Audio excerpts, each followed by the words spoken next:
এক গভীর রাতে এক বৃদ্ধ আলেম তার প্রিয় ছাত্রকে বললেন, তুমি জানো, হে আলামিন, আল্লাহর জান্নাতে রয়েছে 10টি মহান দরজা। প্রতিটি দরজা আলাদা আলাদা আমলদারদের জন্য নির্ধারিত। আলামিন বিস্মিত হয়ে বলল, হুজুর, 10টি দরজা? আমি তো জানতাম জান্নাতের 8টি দরজা আছে। আলেম হেসে বললেন, তোমার জ্ঞান ঠিকই আছে। জান্নাতের 8টি প্রধান দরজা আছে, কিন্তু কুরআন হাদিসের আলোকে কিছু দরজার বিভিন্ন নাম ও উপশাখা রয়েছে। আজ আমরা তা জানব কাহিনীর ছলে, যেন হৃদয়ে গেঁথে থাকে। আলামিন বলল, তাহলে আজ থেকে শুরু হোক আমাদের সেই সফর, জান্নাতের পথে। আলেম বললেন, জান্নাতের দরজাগুলোকে কুরআন ও হাদিস অনুযায়ী এভাবে বর্ণনা করা হয়েছে। বাবুস সালাহ, নামাজের দরজা। যারা নিয়মিত নামাজ আদায় করত তাদের জন্য এই দরজা। বাবুর রায়ান, রোজার দরজা। যারা রমজানসহ অতিরিক্ত রোজা রাখত তারা প্রবেশ করবে এখান দিয়ে। বাবু জাকাহ, জাকাত ও দান খয়রাতের দরজা। দানশীল ব্যক্তিদের জন্য। বাবুল জিহাদ, জিহাদের দরজা। যারা আল্লাহর পথে জিহাদ করেছে। বাবুল হজ, হজকারীদের দরজা। যারা হজ আদায় করেছে। বাবুল কাজিমিনাল গাই, রাগ সংবরণকারীদের দরজা। যারা রাগ সংবরণ করেছে, ক্ষমা করেছে। বাবুল আজা, কষ্ট সহ্যকারীদের দরজা। যারা দুনিয়ায় দুঃখ কষ্টে থেকেও ধৈর্য ধরেছে। বাবু তাওবাহ, তাওবার দরজা। যারা আন্তরিক তাওবা করেছে, গুনাহ ত্যাগ করেছে। বাবু জাকিরিনাল্লাহ, আল্লাহর জিকিরকারীদের দরজা। যারা সর্বদা আল্লাহর জিকিরে লিপ্ত ছিল। বাবুস শুহাদা, শহীদদের দরজা। যারা আল্লাহর রাস্তায় শহীদ হয়েছে। বাইরে বৃষ্টি পড়ছে টুপটাপ। মসজিদের কেরোসিন ল্যাম্পের আলোয় হুজুর নিচু গলায় বললেন, আলামিন, আজ আমি তোমাকে এমন এক দরজার কথা বলবো, যা জান্নাতের প্রধান ও সম্মানিত একটি দরজা, বাবুস সালাহ। এই দরজা শুধুমাত্র তাদের জন্য যারা নিয়মিত ও নিষ্ঠার সাথে নামাজ আদায় করেছে। আল আমিন চুপচাপ শুনছিল। তার চোখে ছিল চিন্তার ছাপ। আগে তো সে বহুদিন নামাজ ত্যাগ করেছিল। রাসূলুল্লাহ সাল্লাল্লাহু আলাইহি ওয়াসাল্লাম বলেন, যে ব্যক্তি সুন্দরভাবে ওযু করে, সালাতের জন্য বের হয়, মনোযোগ সহ সালাত আদায় করে, তার জন্য জান্নাতের দরজাগুলো খোলা থাকবে। সহিহ মুসলিম। আরও বলেন, নামাজ হচ্ছে জান্নাতের চাবি। তিরমিজি। এক বালক ছিল, নাম ইয়ামান। তার অভ্যাস ছিল, ফজরের সময় কোনোদিন উঠত না, জোহরেও অলসতা করত। তার মা তাকে কাঁদতে কাঁদতে ডেকে বলত, বাবা, নামাজ আদায় করো, একদিন পরকালে দাঁড়াতে হবে। ইয়ামান বলত, আল্লাহ তো গফুরুর রাহিম, এত কষ্ট করে 5 ওয়াক্তের কি দরকার। এক রাতে সে স্বপ্ন দেখল, সে কিয়ামতের ময়দানে দাঁড়িয়ে, আর জান্নাতের 10টি দরজা থেকে সব মুমিনকে ডাকা হচ্ছে। কিন্তু যখন সে এগিয়ে যায়, বাবুস সালাহ দরজা থেকে আওয়াজ আসে। এই দরজা শুধুমাত্র নামাওকারীদের জন্য, যাদের কাঁধে সালাহর আমানত ছিল। সে পিছিয়ে আসে। আরেক দরজা, সিয়ামের, সেখানেও ঢুকতে পারে না। সব দরজা তার জন্য বন্ধ। কাঁদতে কাঁদতে সে বলে, হে আল্লাহ, আমাকে এক সুযোগ দাও, আমি সব নামাজ পড়ব। তখনই তার ঘুম ভেঙে যায়। সে ঘামঘাম করে উঠে বসে, এবং তখন থেকেই শুরু করে 5 ওয়াক্ত সালাহ। হুজুরের কথা শেষ হতেই আলামিন উঠে দাঁড়াল। সে বলল, হুজুর, আমি সিদ্ধান্ত নিয়েছি, কোনো সালাহ আর কখনো মিস করব না। আমি চাই বাবুস সালাহ আমাকে ডাকুক কিয়ামতের দিনে। হুজুর চোখে পানি নিয়ে বললেন, আল্লাহ তোমার জন্য সেই দরজা খুলে দিন, আমিন। আলেম হুজুর বলেলন, আলামিন, এবার আমরা জানব এক বিশেষ দরজার কথা, যার নাম বাবুর রায়ান। এটা শুধু রোজাদারদের জন্য, যারা আল্লাহর জন্য ক্ষুধা ও তৃষার কষ্ট সহ্য করেছেন। আলামিন মুগ্ধ হয়ে শুনছিল। আলেম হুজুর কুরআন ও হাদিস থেকে দলিল দিয়ে বললেন, রাসূলুল্লাহ সাল্লাল্লাহু আলাইহি ওয়াসাল্লাম বলেছেন, জান্নাতে একটি দরজা আছে, যার নাম রায়ান। কিয়ামতের দিন রোজাদাররাই এই দরজা দিয়ে প্রবেশ করবে, অন্য কেউ নয়। রোজাদাররা ঢুকলে দরজাটি বন্ধ করে দেওয়া হবে, আর কেউ আর সেই দরজা দিয়ে প্রবেশ করতে পারবে না। সহিহ বুখারী। বহু বছর আগে দামেস্ক শহরে একজন অজ্ঞাত ভিক্ষুক ছিল। তার নাম কেউ জানত না। সে দিনের বেলা কিছুই খেত না, কিন্তু কেউ কখনো বুঝতে পারত না যে সে রোজা রেখেছে। কোনোদিন কারো কাছে তা বলেনি। একবার এক ধনী ব্যক্তি তাকে এক রমজানে প্রশ্ন করল, তুমি সারাদিন রোজা রেখেও কিছু বলো না কেন? সবার মতো দোয়া চাও না কেন? সে মৃদু হেসে বলল, আমি চাই আল্লাহ যেন জানে, মানুষ না জানলেও চলবে। এক রাতে সে মারা গেল। পরদিন তার জানাজায় একজন আলেম জানালেন, আজ রাতে আমি স্বপ্নে দেখেছি এক ফেরেশতা বলছে, এই ব্যক্তির জন্য জান্নাতের রায়্যান দরজা খুলে দেওয়া হয়েছে। তার গোপন রোজার প্রতি আল্লাহ সন্তুষ্ট। এই ঘটনা ছড়িয়ে পড়ে শহরে। সেই ভিক্ষুক আজও পরিচিত রায়্যানের মেহমানও নামে। আলামিন চোখ মেলে তাকিয়ে বলল, হুজুর, আমি শুধু রমজানে রোজা রাখি, কিন্তু এখন বুঝলাম রোজা শুধু শরীর নয়, মনকেও নির্মল করে।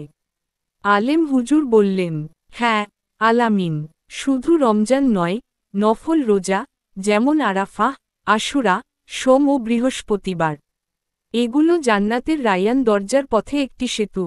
সন্ধ্যার আলো নিভু নিভু, মসজিদের ভেতর আলো কমিয়ে হুজুর ধীরে ধীরে বলতে লাগলেন, আলামিন, আজ আমি তোমাকে জান্নাতের আরেকটি দরজার কথা বলবো। এই দরজাটি তাদের জন্য যারা আল্লাহর পথে জিহাদ করেছে। তাদের জন্য সম্মানিত দরজা, যার নাম বাবুল জিহাদ। আলামিন ফ্যালফ্যাল করে তাকিয়ে শুনছিল।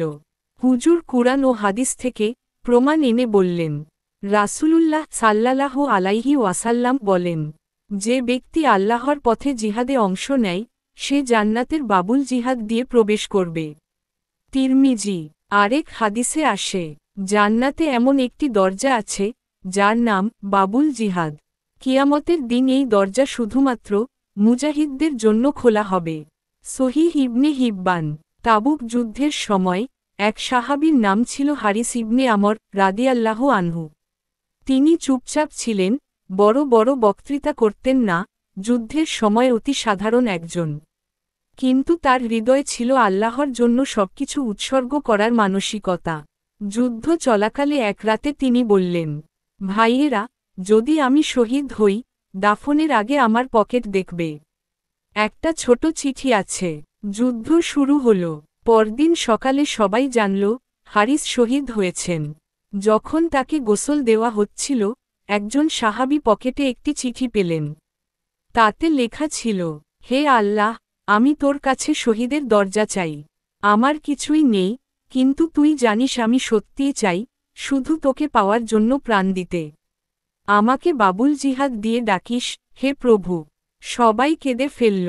রাসূলুল্লাহ সাল্লাল্লাহু আলাইহি ওয়াসাল্লাম বললেন, হারিস আল্লাহর কাছে যা চেয়েছে তা পেয়ে গেছে। সে জান্নাতে প্রবেশ করবে বাবুল জিহাদ দিয়ে। আলামিন চোখে অশ্রু নিয়ে বলল, হুজুর, আমি কি জিহাদ করতে পারব? আলেম হুজুর বললেন, আজকের যুগে জিহাদ শুধু তরবারি নয়, নিজেকে বদলানো, অন্যায়ের বিরুদ্ধে কথা বলা, সত্যের পথে থাকা, সবই আল্লাহর পথে জিহাদ। মনের কুপ্রবৃত্তির বিরুদ্ধে সংগ্রাম করাটাও এক জিহাদ। এক বিকেলে আলামিন এসে হাজির হল সেই বৃদ্ধ আলেমের কাছে। তার চোখে ছিল চিন্তার ছাপ। তিনি বললেন, হুজুর, আজ আমি এমন একটি নাম শুনেছি, বাবুল তাকওয়া। এটি কি জান্নাতের দরজা? বৃদ্ধ আলেম হেসে বললেন, হ্যাঁ আল-আমিন, এটি জান্নাতের এক বিশেষ দরজা। এটি সেই সব মানুষদের জন্য যারা আল্লাহর ভয়ে গুনাহ থেকে বিরত থেকেছে, অন্তর থেকে তাকওয়া অবলম্বন করেছে। তাকওয়া শব্দের অর্থ হল নিজেকে রক্ষা করা। বৃদ্ধ আলেম বুঝিয়ে বলেন, তাকওয়া হল এমনভাবে জীবনযাপন করা যেন প্রতিটি কাজে আল্লাহ আপনাকে দেখছেন। এই অনুভূতি রাখা। যারা রাতের অন্ধকারে গুনাহ করতে পারত, কিন্তু আল্লাহর ভয় থেমে গেছে।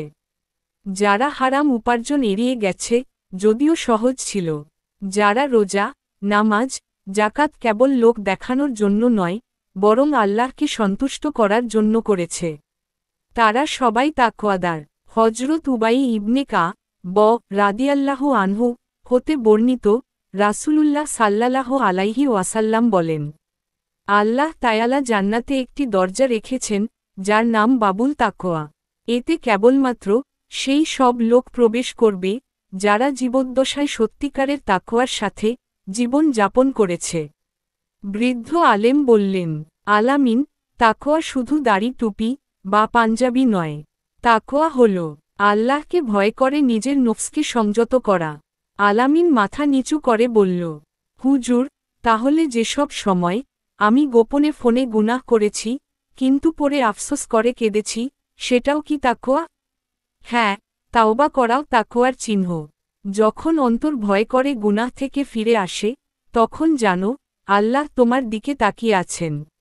বাবুল তাকওয়া দিয়ে কারা প্রবেশ করবে?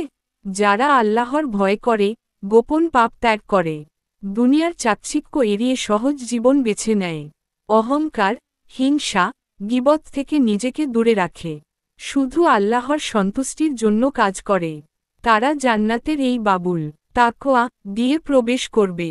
বৃদ্ধ আলেম বললেন, আলামিন, জান্নাতের সব দরজা একে অপরের চেয়ে সুন্দর, কিন্তু বাবুল তাকওয়া তাদের জন্য, যারা চুপি চুপি আল্লাহকে ভালোবেসেছে আর গুনাহের সুযোগ পেয়েও নিজেকে বাঁচিয়ে রেখেছে।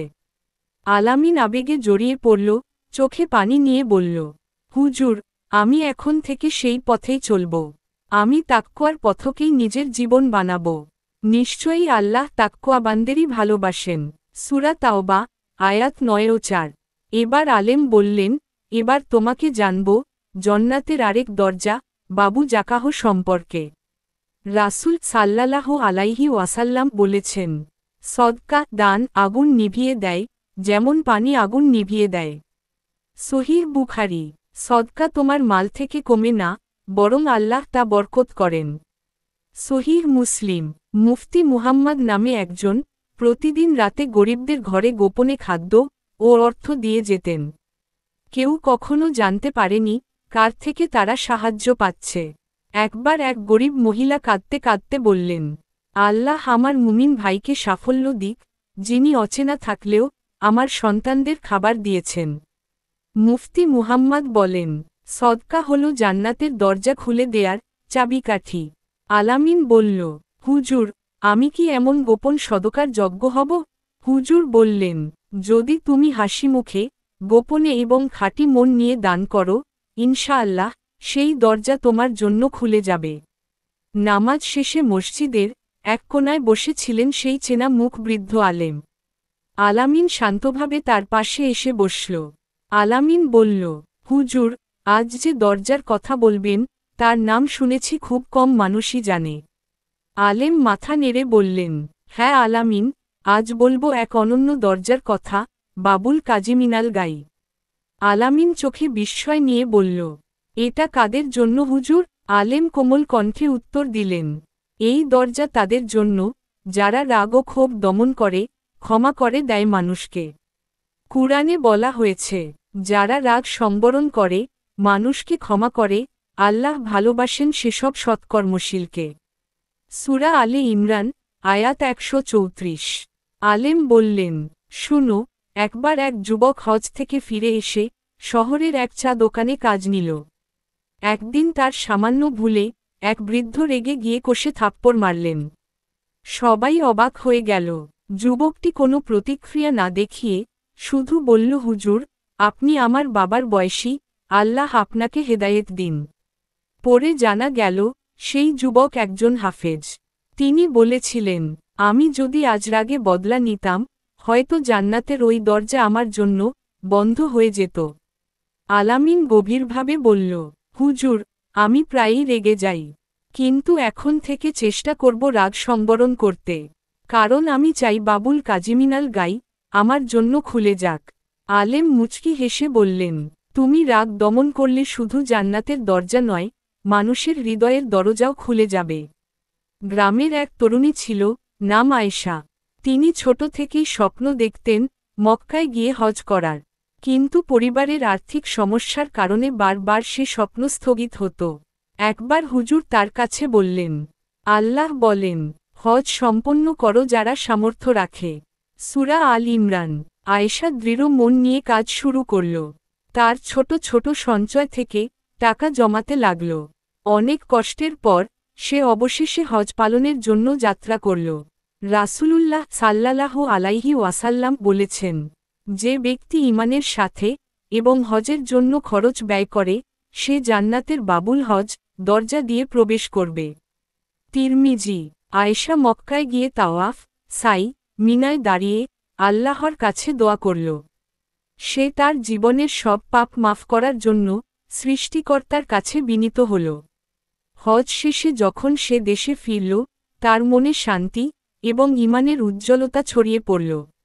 এক রাতে সে স্বপ্ন দেখল, জান্নাতের এক দরজা খুলে গেল, আর ফেরেশতারা বলল, এই দরজা খোলা হল সব হজকারীদের জন্য, যারা খরচ সহকারে আল্লাহর পথ অনুসরণ করেছে।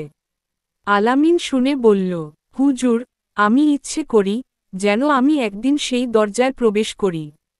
হুজুর হাসলেন, আল্লাহ তায়ালা তোমার ইচ্ছা পূরণ করুন, ইনশাআল্লাহ। রাতের নির্বতায় মসজিদের মধ্যে আলামিন বসেছিল।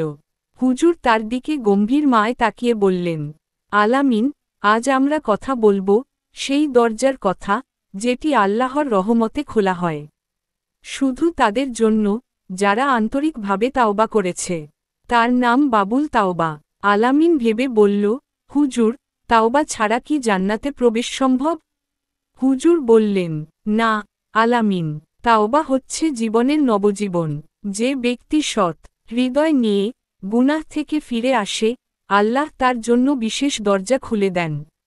রাসূল সাল্লাল্লাহু আলাইহি ওয়াসাল্লাম বলেছেন, যে ব্যক্তি গুনাহ করে তারপর তাওবা করে, তা যেন করেনি। সহিহ মুসলিম। আরেক হাদিসে, আল্লাহর কাছে সবচেয়ে প্রিয় কাজ হল নিয়মিত তাওবা করা। তিরমিজি।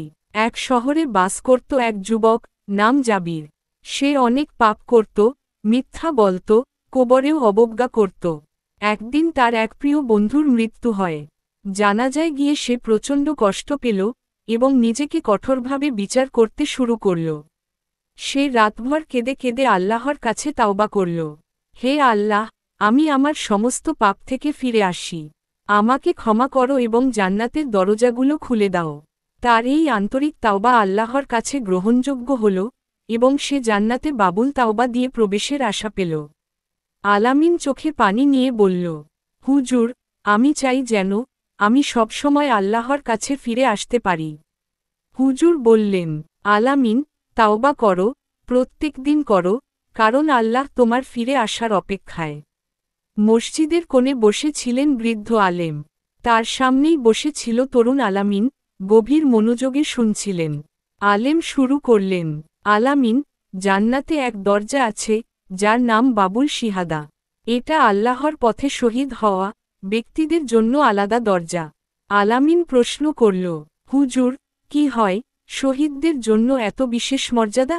আলেম বললেন, রাসূলুল্লাহ সাল্লাল্লাহু আলাইহি ওয়াসাল্লাম বলেছেন, শহীদ জান্নাতে 10টি দরজার মধ্যে ইচ্ছামতো যে দরজায় প্রবেশ করতে চান, প্রবেশ করবেন। তারা আল্লাহর কাছে বিশেষ মর্যাদা পেয়েছেন। আলেম বললেন, এক সাহাবী ছিল, নাম রাশিদ। সে আল্লাহর পথে জীবন উৎসর্গ করেছিল। যুদ্ধে সে শহীদ হলেই নবীজির কথাটি স্মরণ করো, রাশিদ জান্নাতের সেই দরজায় প্রবেশ করেছে। আলেম চোখে একটু পানি নিয়ে বললেন, শহীদ হওয়া শুধু যুদ্ধ নয়, জীবনেও প্রতিটি ন্যায়পরায়ণ কাজ, মনের সৎ সংগ্রাম একরকম জিহাদ। আলামিন বলল, হুজুর, আমি চাই যেন আমি আল্লাহর পথে যত সম্ভব ভালো কাজ করে সেই দরজায় যেতে পারি। আলেম হাসলেন, সুতরাং কাজ শুরু করো, নিয়মিত নামাজ, সৎ কাজ ও আল্লাহর পথে নিজের নিয়ন্ত্রণ, এটাই তোমার জিহাদ। এক সন্ধ্যাবেলা গ্রামের এক পুরনো মসজিদের ছাদে বসে রয়েছে আলামিন। চোখে ক্লান্তি, মনে সংশয়। বিগত জীবনের পাপ, গুনাহ আর অলসতা আজ তাকে ঘিরে ধরেছে। হঠাৎ পেছনে কাশির শব্দ। এক বৃদ্ধ আলেম ধীরে ধীরে সিঁড়ি বেয়ে উপরে উঠছেন। আলামিন শ্রদ্ধাভরে বলল, হুজুর, আপনি এখানে? বৃদ্ধ আলেম মুচকি হেসে, আকাশের নিচে আল্লাহকে স্মরণ করার চেয়ে শান্তির জায়গা আর কোথায়, বেটা? হুজুর, শুনেছি জান্নাতে একটা দরজা আছে জাকিরদের জন্য। এটা কি সত্যি? হ্যাঁ, নবীজি সাল্লাল্লাহু আলাইহি ওয়াসাল্লাম বলেছেন, যারা আল্লাহকে অধিক পরিমাণে স্মরণ করে, আল্লাহ তাদের জন্য ক্ষমা ও মহান প্রতিদান প্রস্তুত রেখেছেন। সূরা আহজাব, আয়াত ৩৫। আলামিন, তাহলে কি শুধু সুবহানাল্লাহ, আলহামদুলিল্লাহ বললেই জান্নাত? আলেম বললেন, শুধু মুখে বললেই হয় না, মন থেকেও বলতে হবে। জিকির মানে কেবল জবান নয়। মন, অন্তর, চোখ, কান সব যেন আল্লাহকে স্মরণ করে। আলেম বলেন, তুমি জানো, জিকির কয়েকভাবে হয়? লিসানে জিকির, জবান দিয়ে আল্লাহু আকবার, লা ইলাহা ইল্লাল্লাহ। কলবি জিকির, হৃদয় দিয়ে নির্জনে আল্লাহর ভয় ও ভালোবাসা। আমলি জিকির, আচরণে প্রত্যেক ভালো কাজ, যে কাজ আল্লাহর সন্তুষ্টির জন্য। আলামিন বলে, তাহলে রান্না করাও জিকির হতে পারে? আলেম, হ্যাঁ, যদি তুমি বলো, আমি আমার পরিবারের হালাল খাবার রান্না করছি আল্লাহর সন্তুষ্টির জন্য, তবে সেটাও জিকির। রাসূল সাল্লাল্লাহু আলাইহি ওয়াসাল্লাম বলেন, যে ব্যক্তি নিজের বিছানায় গিয়ে আল্লাহর জিকির করতে করতে ঘুমিয়ে পড়ে, সে ঘুমন্ত অবস্থায়ও সওয়াব পেতে থাকে। তিরমিজি। আলামিন, তাহলে আমি যদি আজ রাত থেকে প্রতিদিন দোয়া, তাসবিহ পড়ি, আমিও জান্নাতের জাকিরদের দলে হব? আলেম বলল, তুমি যদি নিয়মিত আন্তরিকতার সঙ্গে জিকির করো, এক সময় তোমার অন্তরও নরম হবে, চোখ অশ্রুপাত করবে। তখনই আল্লাহর দরজার ডাক আসবে, হে জাকির, বাবুজ জাকিরিন দিয়ে প্রবেশ করো। আলেম এক সময় বলে ওঠেন, সবচেয়ে প্রিয় জিকির কি জানো? না হুজুর। আলেম বললেন, যে চোখে অশ্রু ঝরে একা একা রাতে, একমাত্র আল্লাহর ভয়। সেই চোখের পানি দিয়ে জান্নাতের ফটক ধুয়ে যায়। দুই চোখে আগুন স্পর্শ করবে না। একটি সেই চোখ, যা আল্লাহর ভয় কাঁদে। তিরমিজি। এক রাতে আলামিন দেখে স্বপ্ন, এক দরজা, আলোকময়। একদল মানুষ হাঁটছে হাতে তসবিহ সহ নিয়ে। একদম সামনে সেই বৃদ্ধ আলেম, পেছনে সে নিজে। ঘুম ভাঙে, চোখে পানি, বালিশ ভেজা। সেই থেকে শুরু হয় আলামিনের নতুন জীবন। নামাজ, তাসবিহ, জিকির, কোরআন তিলাওয়াত, নিঃশব্দ দোয়া। বৃদ্ধ আলেম বলেন, বেটা, জান্নাতে প্রবেশের অনেক দরজা আছে, কিন্তু বাবুজ জাকিরিন হল হৃদয়ের দরজা। যার অন্তর আল্লাহর নাম শুনলে কেঁপে ওঠে, তাকেই আল্লাহ আপন করে নেন। সন্ধ্যার শেষ আলো মসজিদের গম্বুজে পড়ছিল। আলামিন গভীর মনোযোগে হুজুরের কথা শুনছিলেন। আলামিন, আমরা আজ পর্যন্ত জান্নাতের 10টি দরজার কথা শিখেছি, যেগুলো আল্লাহ তায়ালা প্রস্তুত রেখেছেন তাদের জন্য যারা তার পথে চলেছে।